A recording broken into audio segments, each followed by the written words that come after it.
सबसे पहले तो भक्तों को बता दूं कि जितनी चिंता उनको प्रधानमंत्री की उतनी चिंता हमको भी है। हमें खुशी है कि वो सुरक्षित हैं, स्वस्थ हैं। और जिस प्रकार का एक थिएट्रिक्स भारतीय जनता पार्टी ने शुरू किया है जब से पंजाब का घटनाक्रम हुआ है, मैं समझती हूँ ये सब कुछ उस नीति के तहत है जिसमें चुनाव उनके लिए सर्वोपरि है और सब कुछ गौण है। प्रधानमंत्री ने वहाँ रैली के आयोजन का मानस बनाया, इसमें कोई दिक्कत नहीं है। हर राजनेता करता है अपने चुनावी परिदृश्य में।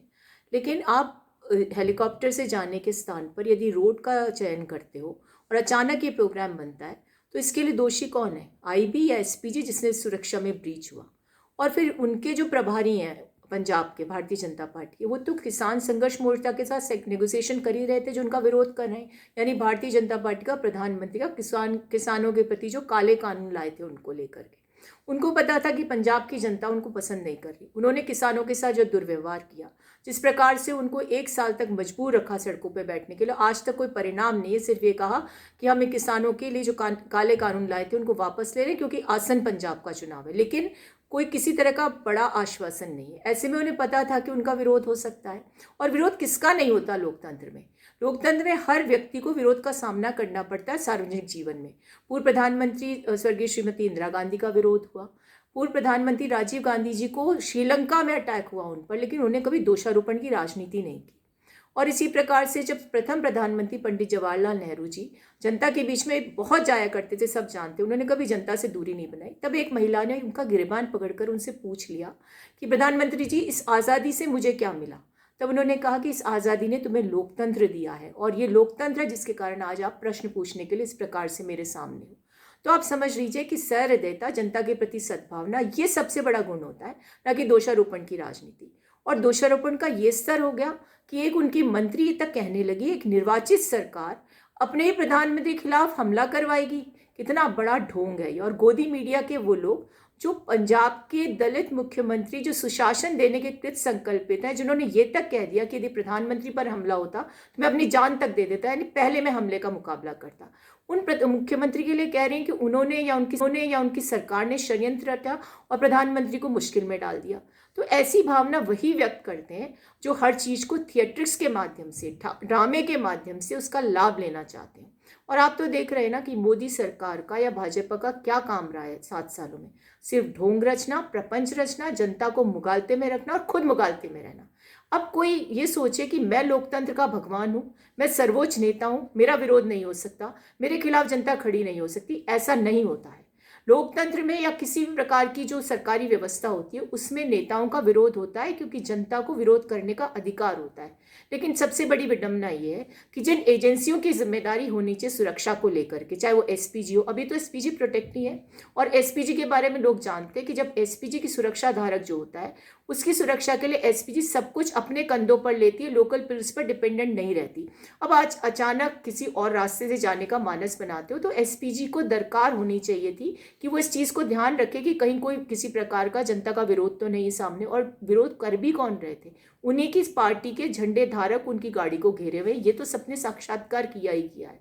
और साथ ही आईबी ब्रीच है। अब इंटेलिजेंस ब्यूरो किसके अधीन आता है? उन्हीं के होम मिनिस्टर या उनके जो कह सकते हैं साथी नेता के अधीन। तो आपको जो जवाबदेही लेनी है आप लीजिए होम मिनिस्टर से, लेकिन आप दोषारोपण करके वोट अर्जित नहीं कर पाएंगे।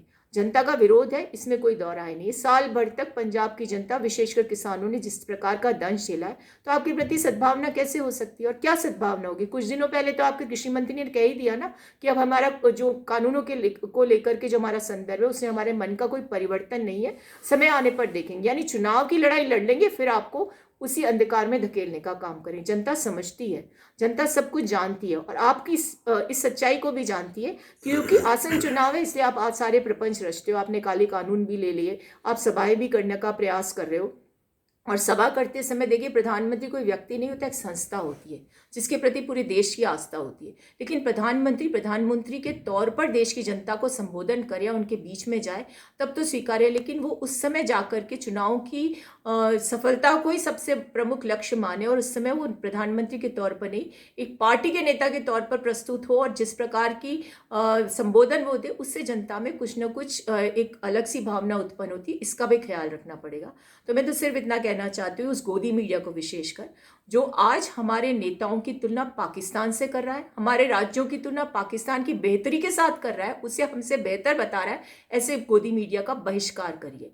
और जब कोई किसी चीज़ को सोशल मीडिया के साथ प्रस्तुत करता है, उसमें अपनी भावना व्यक्त करता है, तो व्यंग को, सटायर को, जनता में कुछ ना कुछ एक अलग सी भावना उत्पन्न होती है, इसका भी ख्याल रखना पड़ेगा।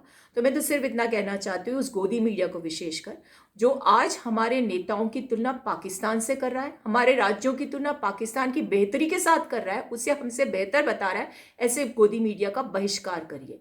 और जब कोई किसी चीज़ को सोशल मीडिया के साथ प्रस्तुत करता है, उसमें अपनी भावना व्यक्त करता है, तो व्यंग को, सटायर को, उसकी सच्चाई को, फैक्ट्स को समझना शुरू करिए। ये वो भारतीय जनता पार्टी है जो पंजाब में सिक्योरिटी ब्रीच को मुद्दा बना रही है। वहीं जब गौतम बुद्ध नगर में प्रधानमंत्री का काफिला अटक गया था ट्रैफिक में, तो उसको उन्होंने वाहवाही के रूप में प्रस्तुत किया ट्विटर पे। इसी प्रकार दिल्ली में एक बार ऐसा कुछ हुआ तो इन्होंने इसको कभी मुद्दा नहीं बनाया।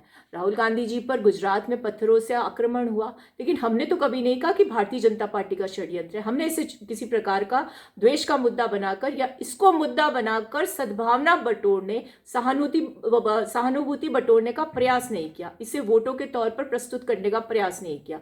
लेकिन कितनी बड़ी विडंबना है कि यहाँ पर तो वेशभूषा बदल ली जाती है, जैसा चुनाव होता है, जैसा देश होता है वैसा वेश हो जाता है, जैसी परंपराएं होती है उसका प्रपंच शुरू हो जाता है।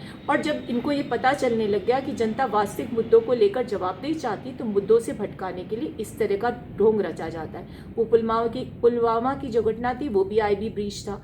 तो साहब, उन संस्थाओं जिनका संवैधानिक रूप से गठन इसलिए किया गया था कि वो पैरेलली देश को सुशासन प्रदान करने में अपना सहयोग देंगे, उनको तो आपने गौण बना दिया।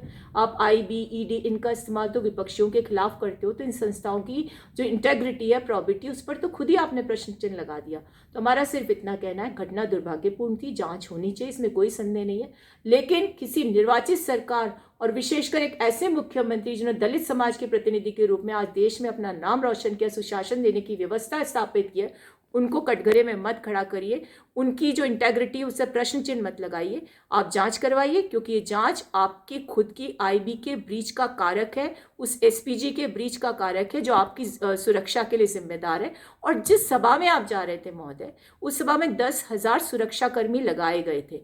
अब देखिए, सभा में कांग्रेस या फिर कोई और लोग वहाँ भीड़ लेकर आते, ये हमारी जिम्मेदारी नहीं थी। तो कहीं ना कहीं ये भी आपको आत्म अवलोकन करना होगा कि कहीं ऐसा तो नहीं था कि जनता नहीं पहुंची वहां पर, तो आप किसी ना किसी स्वरूप में उसको भी डिफ्लेक्ट करना चाहते हैं। ये मैं नहीं कह रही कि ऐसी सच्चाई हो सकती है, लेकिन ये भी एक चीज़ है जिसे जनता जानना चाहती है। क्यों नहीं आपकी सभा में भीड़ आती, क्यों आपको प्रायोजित रूप में जनता को लाना पड़ता है। ये ठीक है कि आप प्रधानमंत्री हैं, आपकी पार्टी को कई राज्यों में सफलता मिल रही है, लेकिन ये सफलता इसका प्रतिबिंब नहीं है कि सब कुछ अच्छा है या सब कुछ आप जो कह रहे हो उसमें ही सच्चाई